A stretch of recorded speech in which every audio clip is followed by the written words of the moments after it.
नमस्कार मित्रांनो. एकीकडे सासू सुनेच्या भांडणांच्या मालिका वर्षानुवर्षे चालतात आणि दुसरीकडे महाराष्ट्राच्या सामाजिक इतिहासातील सर्वात प्रेरणादायी व्यक्तिमत्वांवर आधारित मालिका अचानक बंद होते. नेमकं असं का? मी सावित्रीबाई ज्योतिराव फुले ही लोकप्रिय मालिका अवघ्या 152 भागांमध्ये गुंडाळली जात असल्याची बातमी समोर आली आणि सोशल मीडियावर संतापाची लाट उसळलीये. टीआरपी हेच खरं कारण आहे का, की यामागे आणखी काही वेगळं समीकरण आहे? आणि सर्वात महत्त्वाचं म्हणजे डॉक्टर अमोल कोल्हे यांनी कलाकारांसमोर केलेली भावनिक घोषणा सध्या संपूर्ण महाराष्ट्रात चर्चेचा विषय बनलीय. आजच्या व्हिडिओमध्ये आपण याच मुद्द्याचा सखोल आढावा घेणार आहोत. तर मालिका बंद होण्यामागे नेमकं कारण काय? स्टार प्रवाहावरील मी सावित्रीबाई ज्योतिराव फुले ही मालिका लवकरच बंद होणार असून तिच्या जागी सुना येती घरा ही नवीन मालिका सुरू होणार आहे. वाहिनीकडून अधिकृतपणे टीआरपीचं कारण पुढे केलं जात असल्याचं सांगितलं जात आहे. मात्र इथेच अनेक प्रश्न निर्माण होतात. आजकाल प्रेक्षक खरोखरच टीव्हीवर मालिका पाहतात का, की ते मोबाईलवर, OTTवर आणि यूट्यूबवर पाहतात? जर लाखो लोक एखादी मालिका डिजिटल प्लॅटफॉर्मवर पाहत असतील तर फक्त टीव्ही टीआरपीच्या आधारावर त्या मालिकेचं यश किंवा अपयश ठरवणं कितपत योग्य आहे? मालिका बंद होणार असल्याची चर्चा सुरू असतानाच डॉक्टर अमोल कोल्हे यांनी सोशल मीडियावर एक भावनिक पोस्ट शेअर केली. काय आहे ही पोस्ट? चला बघूया. जेव्हा एक मार्ग बंद होतो तेव्हा कुठेतरी नवी सुरुवात खुणावत असते.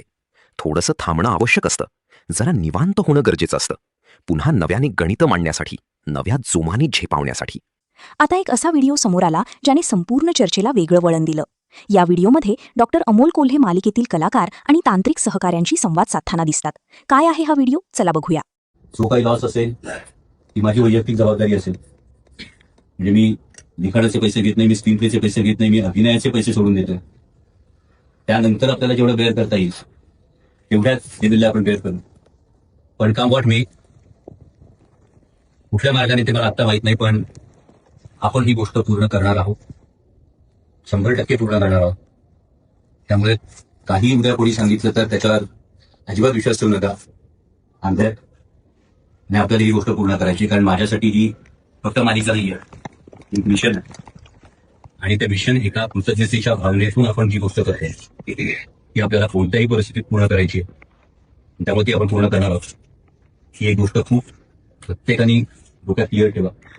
त्यामुळे बाहेरून कोणी काही सांगेल, कुणी काही इतर चर्चा करतील, मग ऐकी माहितीवर कोणी काहीतरी बोलेल, या कुठल्याही गोष्टीवर विश्वास ठेवू नका. ही काळ्या दगडावरची रेग आहे.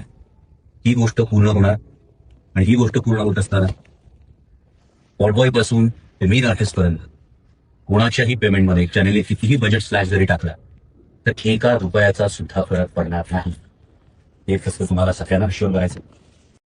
डॉक्टर अमोल कोल्हे यांच्या भाषणातील सर्वात महत्त्वाची ओळ म्हणजे माझ्यासाठी ही फक्त मालिका नाही, हे एक मिशन आहे.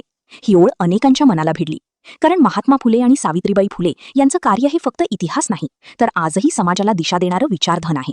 म्हणूनच अनेकांना ही मालिका बंद होणं म्हणजे केवळ एका शोचा शेवट वाटत नाही, तर एका महत्त्वाच्या सामाजिक संदेशाला मिळालेला धक्का वाटतो. आता सर्वात मोठा प्रश्न, खरंच टीआरपीच कारण आहे, की यामागे आणखी काही कारणं आहेत? सोशल मीडियावर याबाबत अनेक तर्कवितर्क लावले जात आहे. पण एक गोष्ट निश्चित आहे, इतक्या मोठ्या प्रमाणावर लोक या मालिकेसाठी आवाज उठवत आहेत हे दुर्लक्षित करता येणार नाही. मित्रांनो, तुमच्या मते मी सावित्रीबाई ज्योतिराव फुले ही मालिका बंद होण्यामागे खरंच फक्त टीआरपी कारण आहे, की अशा ऐतिहासिक आणि सामाजिक आशय असलेल्या मालिकांना पुरेसं व्यासपीठ मिळत नाही? तुमचं मत कमेंटमध्ये नक्की लिहा.